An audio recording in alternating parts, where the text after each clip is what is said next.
Hello and welcome to your One Card Gypsy reading of the week. If you're new here, just sit back and relax. And what you need to do is just have a look at the card, find out what stands out to you in the card. You don't have to think too much, you don't have to look for images hidden around the place. It's just what stands out to you in the card. It can be one thing, it can be lots of things. So I'm going to leave you with it for a moment, because I'm not going to give you too long to think. And what are you drawn to in this card? And then we're going to discuss it in just a moment.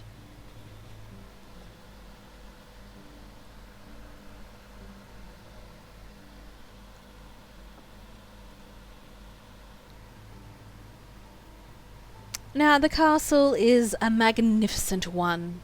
I've always been fixated with castles ever since I was a little girl. And the first things that I would draw as a teenager over and over and over again were castles. Moats, beautiful background, and just all of the fine details that are so unique in the architecture of castles that we lack so much in society in this day and age, especially in Australia. The construction of buildings and things like that in this country, it's very new and it's very sad and depressing. I think it's so refreshing to have a look at, architecture from the older countries that are so painstakingly done and so carefully constructed, instead of these sort of really boring looking, houses. I mean, even architecturally designed houses just look so impersonal to me. And but that's just me. I'm drawn to the old world and the old style of things, and things that have sort of fingerprints of time. And that's why I like that kind of stuff, and that's why I get excited when I see the castle card, or the tower as some may call it. I guess this love came from my mother, who a few years ago went to Neuschwanstein in Germany, went through the Black Forest to the most beautiful castle in the entire world, and actually got to explore that. And I'm quite jealous. So that's on my to-do list. But let's get to the definition before I bore you with my granny stories of castles and my love of them. So the castle is a card of, obviously, strength and stability. It's this big, massive, opulent creation which represents stability in one's life. If you're drawn to the main part of the castle, this often represents ourselves and strength within ourselves, and over the next, coming weeks, to have that very solid core to say no when you need to say no, instead of being a pushover, instead of being a doormat. It's that very internal energy within us that finally says no more bullshit when people are using or abusing us, and when we feel taken for granted. It's this fire in the belly that sort of says, that's enough. This is my year. Step off it. So that's, if you're drawn to that main part of the castle, it's very much of self-empowerment, especially for women too.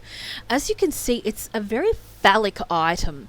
For those of you who don't know what that means, phallic means representing genitalia. So it is a very powerful penis kind of design at the top. So it has that dominant energy to it.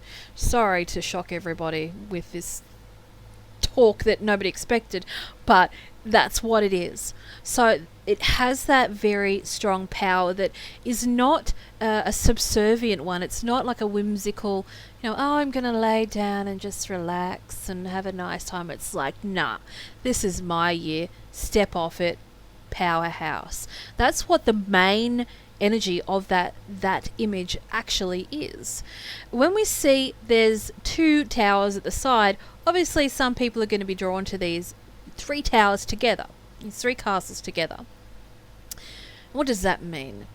I often find that means that there is a love triangle going on. So often we see, for me, that I see that the main part is the female or male, the querent, the client. The sort of larger tower, which is the more stable one, in the sun on the right hand side. And then we see this sort of long, tall tower kind of a little bit behind the bushes.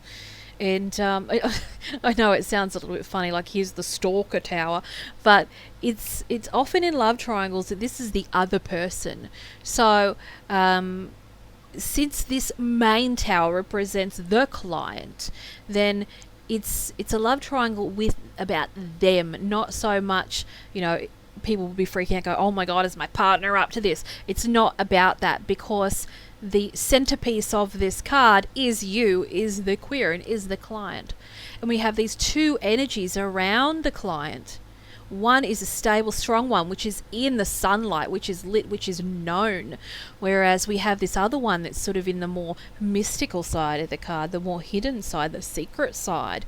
So that energy is going on. So don't be surprised if you're in a relationship and you have an admirer or somebody of love interest. Be careful. I've said before, the grass is greener where you water it, and a lot of the problem, a lot of the time, is that you have relationships, marriages that people start to take each other for granted, and you just go through the motions in life, and it's like they're always there. It's like, this beautiful prize that you once had and put up on a pedestal all the time, you just get used to it and comfortable, and you don't have to have this big, mating display show to impress anybody. And then suddenly someone comes along and sees within you what you originally were appreciated by from your partner in the first place, and it's suddenly, oh, I'm connected to this person now. This person, is a soulmate because, I'm so drawn to them, I'm so attracted to them.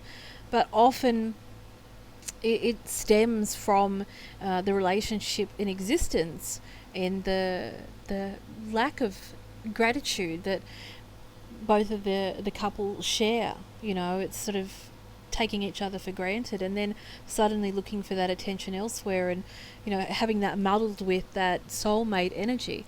So it's one of being really careful. If you're drawn to that and you're in that situation, let me say you need to be careful, because, as I said, the grass is greener where you water it, and just because somebody is, raising your vibrational energy up sky high and you're high on life, and, suddenly you're treating your partner, I'm so happy now, but you're actually really happy because you're talking to this other person that's fulfilling you in ways that other person doesn't, just because, of feeling comfortable. It's very dangerous, and it is not recommended. If you've got to sneak around and do things covertly, then there's a problem. And let me tell you, as a reader who has been reading for as long as I have, it will come back. It may not come back and bite you in the ass this week, but it will. And it will come back in a different shape or form. So I'm sorry to rain on the me parade, but that's how it's going to be. And we see that by this darker sort of sky, this hidden area there. Now, remember, that's if you're in a relationship and you're playing with fire. So I'd be really careful. As we can see around that other tower on the left, a lot of the ground around that is dead. So it does show that void area. It shows that disconnect between the partners and needing to try and fill that void. So try and differentiate and discern, what is a soulmate relationship? Why are you drawn to that person? And assess the psychological factors that come into that. I'm not a reader that, will say everyone is a soulmate just to pacify people. It is what it is. And if it's this situation that you're in and you know it, then this is your warning today. And I'm sorry to make it unfun, especially if you're about to text them or do whatever you're doing. I'm telling you what, you're playing with fire and you're gonna get burnt. So be careful if you're drawn to that area for that reason. Now, if you're a single person and you're not in this predicament, this is an interesting energy, because we see two suitors popping up in your life. One is obviously going to be a more stable one. The other one's going to be a little bit more weirder, have some strange interests, that's for sure. So you're going to have to make a decision between the person that's a little bit boring but stable, or the person that's a little bit more elusive and mystical and mysterious. So there's that. So it really depends on your situation. And, it's interesting when I'm doing a one card reading like this, that it reaches out to everybody in every single situation, but it has to be bounced from your subconscious to try and interpret what I'm getting at, and the symbology of the card and why that's shown to you. And it's interesting to see how the three the three towers can mean so many different things to different people. So hopefully it is ringing true and, you know, making sense in your brain. And I know that I'm the buzzkill for those people that are into these, you know, clandestine kind of things, but I'm onto you, and we're going to sort this stuff out. Next part is drawn to the sky, left side blue, right side sunny as hell. This is all about transitional energy. We're moving from an area which is, you know, this sort of mystical, unsure area to this sunny area. As I said before, the known area. It's a lit area. It's like a secret in the dark, and then getting the torch on it and going, hey, this is it. We've sorted it out. It shows that the muddied water is becoming clear and being washed away, and sense being made of stuff that in the past was a bit, you know, quizzical and, you know, a puzzle all the time. So that energy is there. We see these birds flying free in that area too. So we see that freedom kind of energy. So if you're drawn to the birds itself, you know, just as a cluster of birds, because we see 3 up the top and more down the bottom, that's just a freeing energy. It's finally being liberated to do the things that you want to do in life. So it's a beautiful one indeed. If you're drawn to all of these sort of dark sort of foliage around the outside, this is very much one about perspective. It's about goals and dreams, and this castle actually representing a destination, if anything. So some people have a goal or dream to buy their own house or to build their own home, and it doesn't have to be a house. It can be, you know, a main goal. And the reason why we're drawn to the foliage around the outside, it's like we're peeking, not like a stalker, but peeking through, you know, through the veil to see what that goal is. But we're not in the castle. We're not experiencing it from the inside out. We're experiencing it from an observing perspective. So that's very much one of goal making. So I would encourage you to really work on that. Make sure your time management's in check and everything like that, so you can get to that. Otherwise, it's just going to be a picture on the wall. And don't get me started on vision boards and things like that when people aren't willing to make the effort to actually get what they want. Things don't magically fall from the sky. Sorry. Okay, if you're drawn to the foliage at the bottom, this is a wonderful energy indeed. It's one of prosperity and money. It shows this sort of green, sort of paving the way where everything else looks like it's dead and dying. If you're actually drawn to the dead, dying area underneath the beautiful castle here, it often represents a stagnant energy. So whereas this castle, people would say, oh, I'd love to live in there, it looks amazing. It's also one of being a shut-in and being, you know, too introverted. It's time to get the hell out the castle, Rapunzel, and really let down the golden hair and go out into the world, because it has a very musty energy to it. When we look at this card, as beautiful as it is, for some people go, oh, beautiful golden light, I love it. But to me, with this energy right now, whoever I'm reading to right now that's feeling me on this, is a dusty, heavy, sort of asthmatic kind of energy, and you need to get out. So if you are in a house that you're having respiratory problems, get that shit cleaned up. Have a massive clean up, spring clean. I don't care what season it is. Get rid of all of the junk, the heavy stuff in the house, and you'll be able to breathe a lot easier. But it's more so getting out into the world and not being stuck in the house all the time. It's about, you know, frolicking, experiencing life. We're not meant to be indoors all the time. We're meant to be experiencing life and having a life experience. So that's really important there. If you're drawn to the number 6, look out for the next coming 6 weeks of the year. This is going to be an exceptional time for self-power and just self-empowerment in general. If we're drawn to the number 19, this is going to be the 19th of January to be quite a powerhouse day of the year. As I've mentioned in the past, all Gypsy cards link to a traditional playing card, and this is one indeed that represents those sort of aspects to it. They also link with tarot cards. So obviously, this one will represent the Tower. And if anybody knows the Tower is the card that is a warning to make sure that all your foundations are set up nice and neat. Because if we build a house that's on, rickety foundations, it's going to fall over. So make sure not to take shortcuts.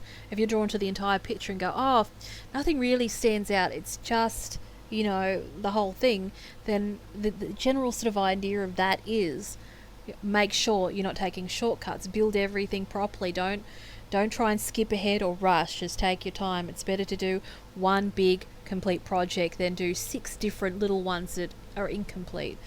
So that is the card of the week. You may be drawn to different areas of this card, which is fine. Feel free to leave a comment there. There's always little sort of esoteric images within these cards.